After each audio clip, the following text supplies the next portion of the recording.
بشرى لنا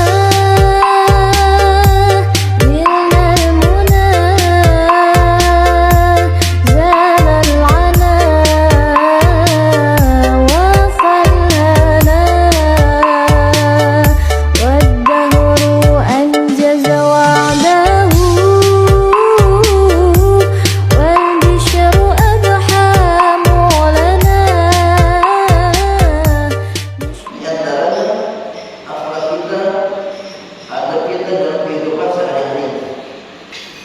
Dan juga Allah berfirman, "Laqad kana lakum fi Rasulillah uswatun hasanah liman kana yarju Allah wal yawmal akhir wa dzakara Allah katsira."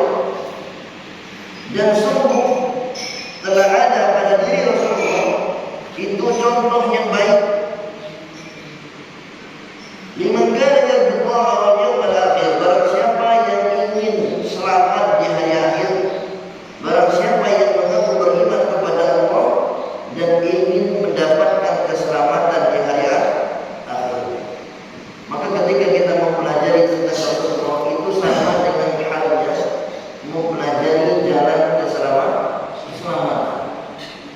Baik mempelajari tentang akidahnya, fikihnya, adab akhlaknya dan semuanya. Semua yang ada pada Rasulullah adalah jalan keselamatan dan jalannya orang-orang yang beriman kepada Allah Subhanahu wa taala. Sebelum kita menjelaskan panjang lebar mengenai adab akhlak ini, kita jelaskan bagaimana pentingnya dan besarnya kedudukan akhlak ini dalam dinul Islam, agama Islam. Yang mana kalau kita melihat Rasulullah sebelum berdakwah, sebelum menyampaikan risalah Islam, yang paling mengambil pada diri beliau apanya? Yang paling mengambil adalah adab dan akhlaknya. Sampai-sampai orang-orang kafir musyrikin itu kalau dikatakan kepada mereka ada pasukan di balik gunung ini, orang musyrikin itu langsung beriman, tidak perlu banyak tanya. Kenapa langsung beriman? Karena saking jujurnya tadi, tidak pernah mikir. Kalau kita berbicara dengan istri kita, ada orang di depan, istri kita masih mikir, bisa jadi bohong atau salah dan benar. Tapi kalau Rasulullah mengatakan di balik gunung ini ada pasukan, semua orang kafir musyrik sepakat, mereka percaya, dikarenakan mereka menyadari dan melihat kejujuran Rasulullah. Sampai-sampai orang-orang musyrik saja, orang kafir musyrik menggelar Rasul itu dengan al-amin, gelar dari orang kafir musyrik, bukan dari orang beriman. Dari orang beriman ya. Kalau orang kafir musyrik saja menggelar Rasul itu al-amin, lebih-lebih orang yang beriman. Maka dijelaskan di sini dari bukan akhlak yang mulia, bagaimana tingginya. Yang pertama, bahwasanya akhlak yang mulia itu jika tidak ada pada diri seseorang akan menyebabkan ibadahnya tidak diterima. Di antara akhlak yang mulia, jujur kepada Rasulullah. Apa ayat Al-Quran yang sangat menganjurkan kita untuk beradab dan berakhlak kepada Rasulullah? Kalau ingin melihatnya adalah lihat surah Al-Hujurat ayat yang kedua. Allah berfirman, "Ya ayyuhalladzina amanu la tarfa'u," wahai orang-orang yang beriman, jangan kalian meninggikan suara. Wa la tarfa'u aswatakum fawqa sawtin nabi, di atas suara Nabi. Dan bayangkan, nada suara saja, intonasi suara, kencangnya suara. Kalau di hadapan Nabi jangan lebih kencang. Harusnya lebih lembut, lebih rendah kedengaran suara. Wa la tajharu lahu bil qawli kajahri ba'dikum li ba'd an tahbata a'malukum wa antum la tash'urun.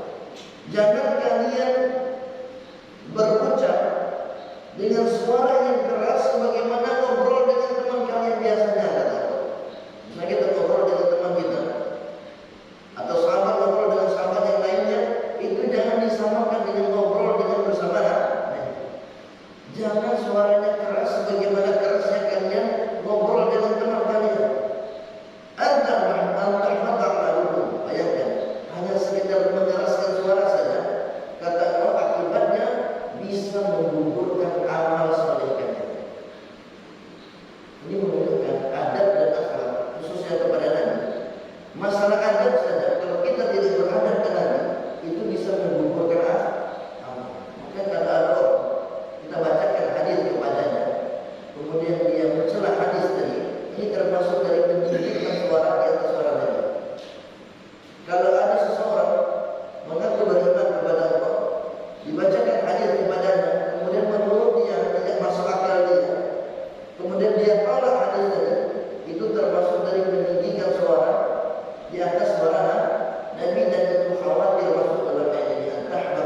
2 juta janda sebelah rumah yang suaminya meninggal dunia.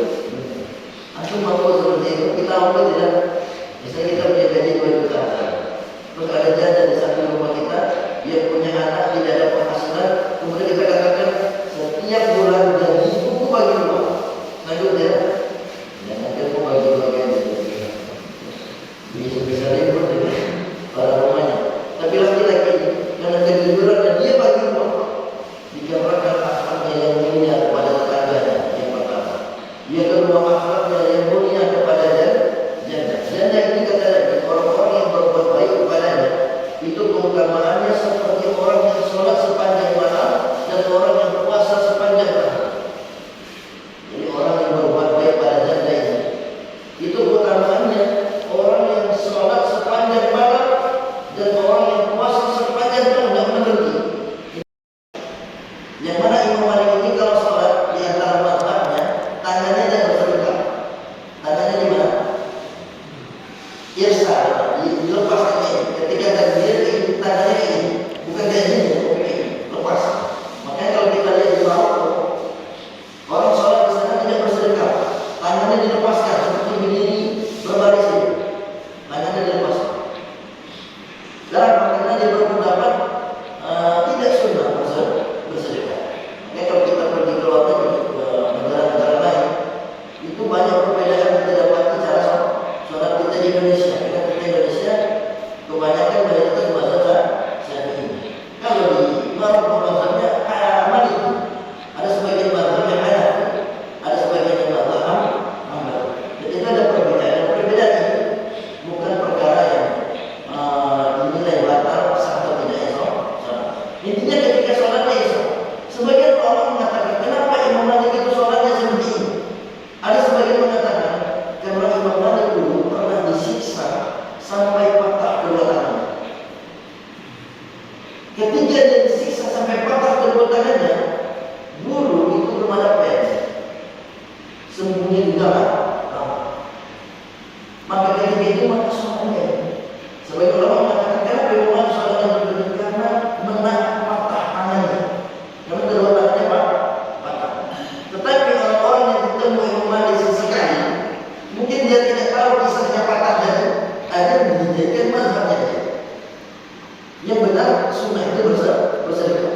Patah tangan. Kalau dia tanya kenapa patah tangan, ternyata Imam Malik itu pernah disiksa oleh penguasa ketika itu. Kenapa disiksa? Ya karena mungkin orang-orang yang berseberangan pendapat memandang Imam Malik keliru. Akhirnya tidak sependapat, akhirnya membuat provokasi kepada penguasa, meraih penguasa untuk menangkapnya dan menyiksanya. Dan disiksa Imam Malik sampai patah kedua tangannya. Berapa? Kira-kira Imam Malik dendam ya? Kata Imam Malik, aku sudah maafkan orang yang bisa. Aku sudah maafkan. Kira-kira pernah nonton sejarah kalau kita sana bisa sampai patah mau ada apa? Ini susah sekali. Tapi orang kata aku maafkan bersama, aku maaf bersama. Dan juga kisah Imam Ahmad.